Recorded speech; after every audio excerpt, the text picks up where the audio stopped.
ममनुआ funding case में इमरान खान की जमानत मनसूखी की अपील पर फैसला महफूज। इस्लामाबाद हाई कोर्ट ने FIA से इस्तफसार किया कि कल को अगर स्टेट बैंक कहे कि यह ट्रांजैक्शन ठीक थी तो फिर क्या होगा। जस्टिस मोहसिन अख्तर कियानी ने रिमार्क्स दिए कि मैं अपने अकाउंट का नाम नया पाकिस्तान या PTI रखता हूं तो क्या ये गलत है। जिनकी जमानत खारिज करने आप आए हैं उनका जुर्म क्या है वो बताएं। अकाउंट अगर तारिक शफी के नाम है तो उसका इमरान खान से क्या ताल्लुक। तहरीक इंसाफ सियासी जमात है, उसके एग्जेक्टिव ही अकाउंट देखेंगे। डाके के पैसे से कोई मस्जिद या मदरसे बना दे तो क्या आप मस्जिद के खिलाफ केस करेंगे। इसमें मेन इदारा स्टेट बैंक है और उन्होंने कुछ नहीं किया। कौन सा गवाह है जो कहे कि पैसे खास मकसद के लिए दिए मगर उस पर अमल नहीं हुआ। जब स्टेट बैंक ने कोई कार्रवाई नहीं की तो आप कैसे आगे कर। सुप्रीम कोर्ट आईनी इदारा है जिसे ऑडियो टेप्स के जरिए बदनाम करने की कोशिश की जा रही है। हम दरगुजर और सब्र से काम लेकर अपने इदारे का तहफ़्फ़ुज़ करेंगे। चीफ जस्टिस उमर अता बंदयाल के रिमार्क्स। कहा, इलेक्शन कमीशन को आइन के तहत शफाफ इंतखाबात के इख्तियारात हासिल हैं। अगर शफाफ इंतखाबात में बदनीयती होगी तो हम मुदाखलत करेंगे। तमाम सियासी जमातों को इलेक्शन में बराबरी का मौका मिलना चाहिए। इलेक्शन कमीशन को निगरान हुकूमत तबादलों का खुला इख्तियार नहीं देना चाहिए। ऐसे तबादलों से मुतालिक पूछना चाहिए। सुप्रीम कोर्ट ने CCPO लाहौर गुलाम महमूद डोगर के तबादले के खिलाफ अपील खारिज कर दी।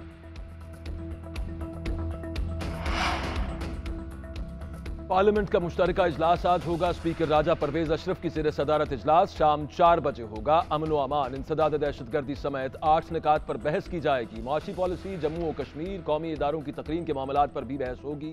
तहरीक इंसाफ की तर्ज सियासत, लाहौर और इस्लामाबाद में पुलिस पर हमलों से मुतालिक पॉलिसी बयान का इम्कान। इमरान खान की अदालतों में पेशी के मौके पर पुलिस फोर्स पर हमलों समेत दीगर उमूर ज़ेर गौर आएंगे। CPEC खारजा पॉलिसी भी एजेंडे पर शामिल। फौज और क़यादत के खिलाफ हर्जा सराई की मजम्मती करारदाद भी मंजूर की जाएगी।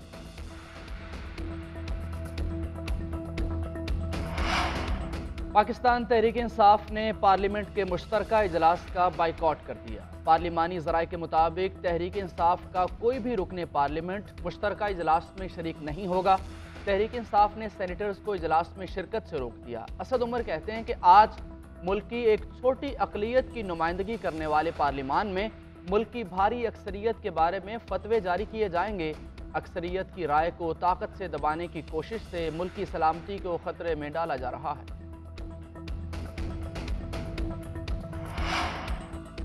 हुकूमत इमरान खान को रियासत का दुश्मन नंबर 1 साबित करने का फैसला कर चुकी। पार्लियामेंट आइंदा चंद रोज में सुप्रीम कोर्ट को इमरान खान की नाअहली के लिए कह सकती है।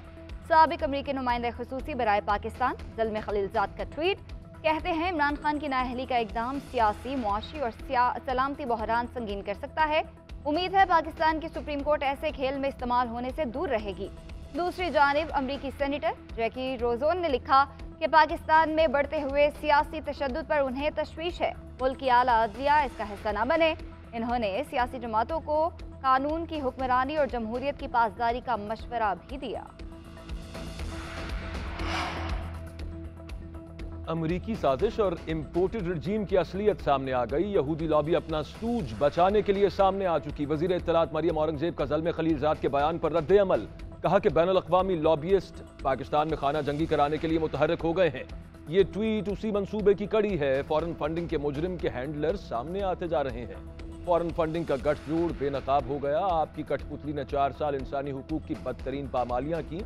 आपका स्टूज मीडिया प्रेडेटर करार दिया जा चुका। मालियाती, सियासी और सिफारती तबाही का जिम्मेदार है।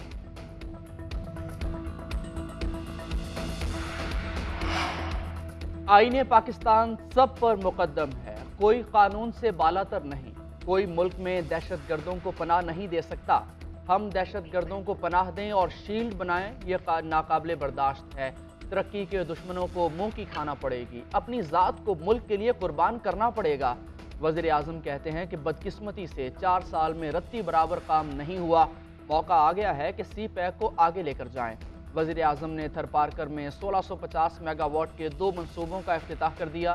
शंघाई इलेक्ट्रिक मनसूबे से 1320 मेगावाट बिजली हासिल होगी।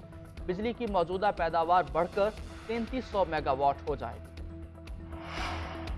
घर बदल रहा है, यहाँ सहूलियात आ चुकी हैं। पूरे पाकिस्तान से लोग यहाँ आकर काम कर रहे हैं। वज़ीर ख़ारजा बिलावल भुट्टो ज़रदारी का थरकोल ब्लॉक 1 मंसूबे की इफ्तिताही तकरीब से खिताब। कहा, थर के मुकामी लोगों को फ़ायदा पहुँचाने की कोशिश की है, तरक्की के लिए मिलकर काम करते रहेंगे। मुराद अली शाह बोले, थरकोल फील्ड मंसूबा आलमी और माहौलियाती तहफ़्फ़ुज़ के मयारात के साथ मुकम्मल किया गया है। इससे रोज़गार के मौक़े पैदा हुए, खित्ते में इक़्तिसादी तरक्की को फ़रोग़ मिला है।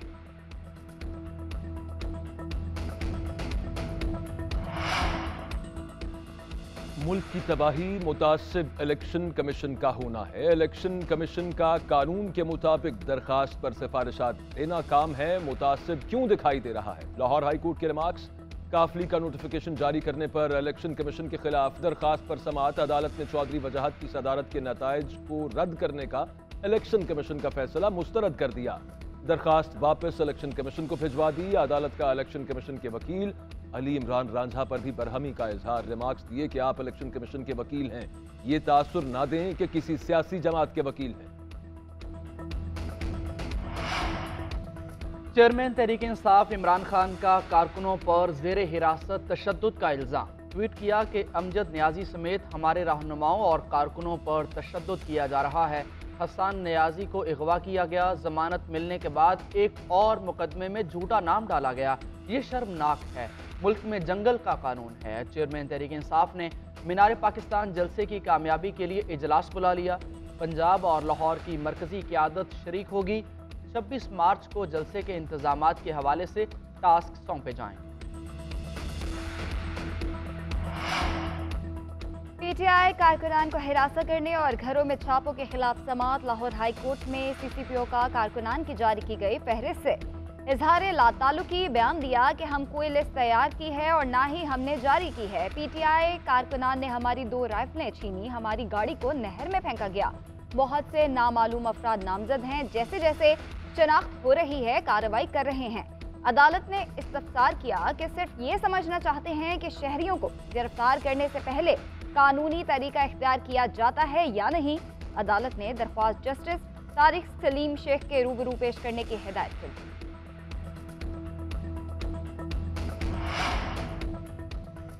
कोयटा से गिरफ्तार खुदकुश बमबार माहिल बलोच का एतराफी बयान। मंजर-ए-आम पर बयान दिया कि शौहर ने बताया कि वो BLF के लिए काम करता है। आज़ादी की जंग के हवाले से जहन साजी की, तंजीम के लिए काम करने का कहा।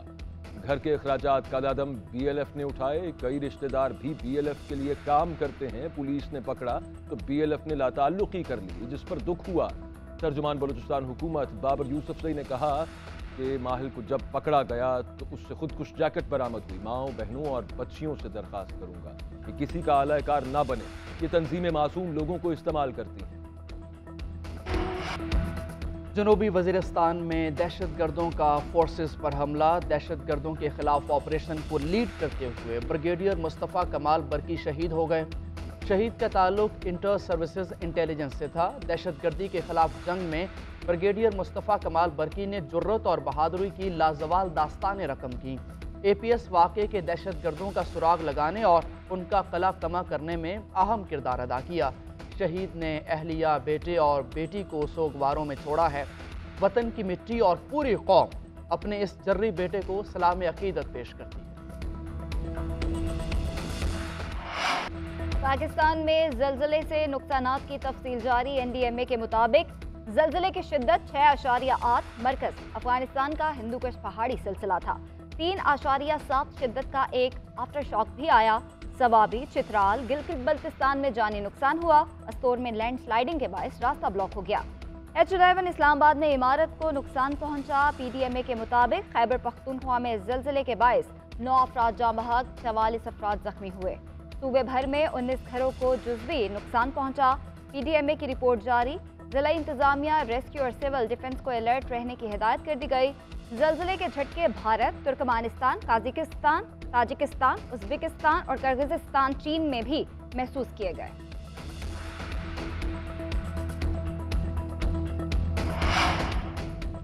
IMF पाकिस्तान के पेशगी इक़दामात पर मुतमईन ना हुआ। IMF ने शरह सूद 4% तक बढ़ाने का मुतालबा किया। पाकिस्तान ने एक ही मरतबा शरह सूद में इजाफे से इनकार किया था। पाकिस्तान ने मरहलावार शरह सूद में इजाफे की यकीन दहानी कराई थी।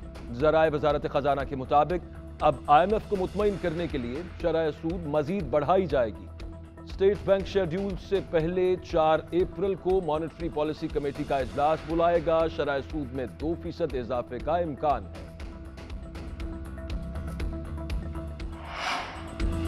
बहेरा अरब से बारिश बरसाने वाले बादलों की आमद। कराची के मुख्तलिफ इलाकों में सुबह सवेरे तेज हवाओं के साथ बारिश। क्लिफ्टन, आई चंद्रीगढ़ रोड, नॉर्थ नाजिमाबाद, गुलशन इकबाल और गुलिस्तान जौहर में बारिश।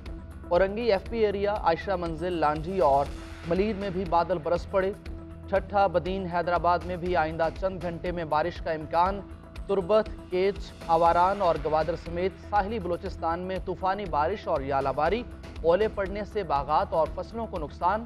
महकमा मौसमियात के मुताबिक कराची पर बारिश बरसाने वाला सिस्टम कल तक असरअंदाज रहेगा। आज इस्लामाबाद, KP, पंजाब, कश्मीर और गिलगित में बारिश मुतवक्किल।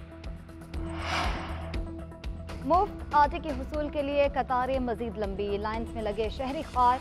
भगदड़ मचने के वाकयात में इजाफा। घंटों इंतजार करते शहरी बेहोश होने लगे।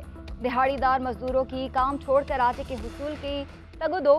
फैसलाबाद में सस्ता आटा पॉइंट खत्म होने पर शहरियों का एहतजाज। झंग रोड ब्लॉक कर दिया। उधर चीफ सेक्रेटरी पंजाब की जेर सदारत इजलास में मुफ्त आटे की फराहमी का जायजा। मजमूई तौर पर सूरत हाल तसल्ली बख्श करार। शनाख्ती कार्ड की स्कैनिंग का सिस्टम मजीद बेहतर बनाया जाएगा। पंजाब भर में 27 लाख आटे के थैले तकसीम किए जा चुके। मजमूई तौर पर 1 करोड़ 50 लाख से ज्यादा खानदान मुस्तफीद होंगे।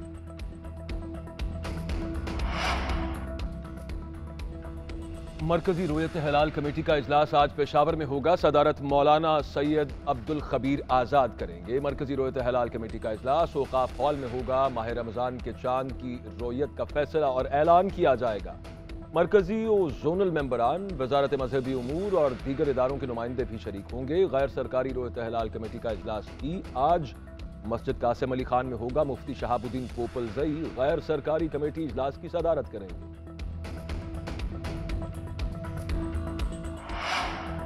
ग्रीन शर्ट्स का अफगानिस्तान से इम्तिहान। शाहीन आज UAE के लिए उड़ान भरेंगे। 3 T20 मैचेस पर मुश्तमिल सीरीज का आगाज जुमे से होगा।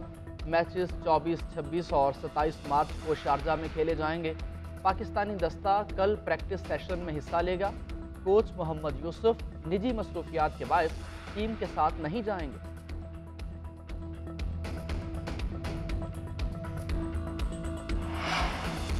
ICC की वनडे और टेस्ट की प्लेयर्स रैंकिंग जारी। वनडे में बाबर आजम की पहली पोजीशन बरकरार। टेस्ट में 1 दर्जा तुनिज़ली 5वें नंबर पर आ गए। पाकिस्तान के इमामुल हक 1 दर्जा तरक्की के बाद वनडे रैंकिंग में 3रे नंबर पर आ गए। टेस्ट और वनडे की बॉलिंग रैंकिंग में सिर्फ शाहीन आफरीदी टॉप 10 में शामिल हैं।